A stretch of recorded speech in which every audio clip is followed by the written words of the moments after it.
வெற்றிலை என்பது ஒரு அருமையான அரிய வகை மூலிகை. கொடியில் படரும் தன்மை கொண்ட இத்தாவரத்தின் இலைகள் மருத்துவ குணங்கள் நிறைந்தது. தமிழ்நாட்டின் 3 வெற்றிலை வகைகள் அவற்றின் சுவை மற்றும் நறுமணத்திற்காக பெயர் பெற்றவை. வெனிஸ் நகர வணிகரும் ஆய்வாளரும் எழுத்தாளருமான மார்க்கோ போலோ 1292-94 காலகட்டத்தில் வெற்றிலையை பற்றி குறிப்பிட்டிருக்கிறார். அது மட்டுமல்லாது அவை சங்க இலக்கியங்களைப் போலவே பழமையானவை வெற்றிலை. பிற்கால செவ்வக காலத்தில் மதுரை வீதிகளில் வெற்றிலை விற்கப்பட்டதாக மதுரை காஞ்சி குறிப்பிடுகிறது. ஆத்தூர் மற்றும் சோழவந்தான் ரகங்கள் புவிசார் குறியீடு பெற்றுள்ளன.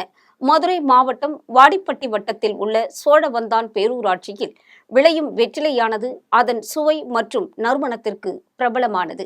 வெற்றிலை என்றாலே வெற்றியைத்தான் குறிக்கும். இந்தியாவில் பரவலாக அனைத்து விதமான விசேஷங்களுக்கும் வெற்றிலை முதல் இடம் பிடிக்கும்.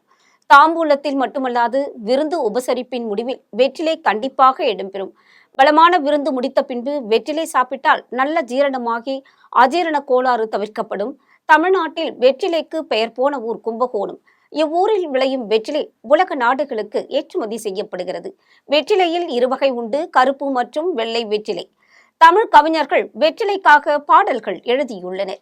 பல பழைய பாடல்கள் மற்றும் புதிய கானா பாடல்கள் கும்பகோணம் வெற்றிலையை பற்றி பேசுகின்றன. பாக்கு வெற்றிலை மாற்றி ஒரு பையன் வந்தாச்சு, கொட்ட பாக்கும் கொழுந்து வெற்றிலையும் போன்ற பாடல்கள் மிகவும் பிரபலம். வெற்றிலையுடன் பாக்கு சுண்ணாம்பு போட்டால் நாக்கு சிவக்கும். இப்போதெல்லாம் வெற்றிலை போடும் பழக்கம் வெகுவாக குறைந்து விட்டது என்றே சொல்லலாம். கொரோனா தொற்றின் போது வெற்றிலையுடன் மிளகு சேர்த்து கொதிக்க வைத்து குடித்து வந்தோம். சளி, காய்ச்சல், தொண்டை கரகரப்பு, முக்கியமாக செக்ஸ் பிரச்சனைகள் வரை வெற்றிலை போக்குகிறது.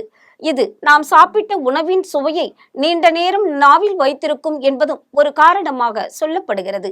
சற்றே விறுவிறுப்பான சுவையுடன் கசப்பான ருசியுள்ள வெற்றிலையில் டேனின்கள், புரோபேன்கள் மற்றும் ஆல்கலாய்டுகள் போன்ற பல கூறுகள் உள்ளன. இதனால் உடலில் ஏற்படும் வலி மற்றும் வீக்கம் குறைகிறது. வெற்றிலை பல உடல்நல பிரச்சனைகளுக்கு வீட்டு வைத்தியமாக நடைமுறையில் இருந்து வருகிறது. வெற்றிலை சாறு மலச்சிக்கல் பிரச்சனையை நீக்கும். இது வயிற்றுப்புண் மற்றும் பிற வயிற்று பிரச்சனைகளையும் குணப்படுத்துகிறது. சிறந்த வலி நிவாரணியாக இருக்கிறது. வெற்றிலை சாற்றால் உடலில் உள்ள உள் வலியும் குறையும். வெட்டுக்காயத்தின் மீதும் வெற்றிலை சாற்றை பயன்படுத்தலாம். வெற்றிலை சாறு சளி மற்றும் காய்ச்சலுக்கு சிறந்த வீட்டு மருந்தாகும். வெற்றிலை பாக்கு சாறு நுரையீரல் தொற்று மற்றும் ஆஸ்துமாவையும் கட்டுப்படுத்தும். வெற்றிலையில் உள்ள நுண்ணுயிர் எதிர்ப்பு பண்புகளால் பல் மற்றும் ஈறுகளுக்கு நல்லது. வெற்றிலை சாறு பல் துவாரங்கள், பிற பிரச்சனைகள் மற்றும் ஈறு தொற்றுகளுக்கு மிகவும் பயனுள்ளதாக இருக்கும். பல் மற்றும் ஈறு வலி வீக்கத்திற்கு வெற்றிலை சாற்றை வீட்டு மருந்தாக பயன்படுத்தலாம். வெற்றிலை சாறு சற்றே குமட்டல் உள்ளவர்களுக்கும் நல்லது. வெற்றிலை சாறு வாந்தி பிரச்சனையை போக்குகிறது. மேலும் வெற்றிலை சாறு வாய் துர்நாற்றத்தையும் நீக்குகிறது. அதிலும் புதுமண தம்பதிகளுக்கு வெற்றிலை பாக்கு போட சொல்லுவார்கள். ஏனெனில் வெற்றிலை சாறு பால் உணர்வை அதிகரிக்கிறது. அதாவது ஒரு செக்ஸ் வாழ்க்கைக்கு ஒரு வயாக்ரா போல் செயல்பட உதவுகிறது. தம்பதியருக்கு தாம்பத்தியத்தில் ஆர்வம் குறைகிறது எனில் வெற்றிலை சாப்பிட்டால் ஆர்வம் கூடி குடும்ப வாழ்வில் ஈடுபடுவர். அதனால் குழந்தை பேறு பெற முடியும் என்றும் கூறப்படுகிறது.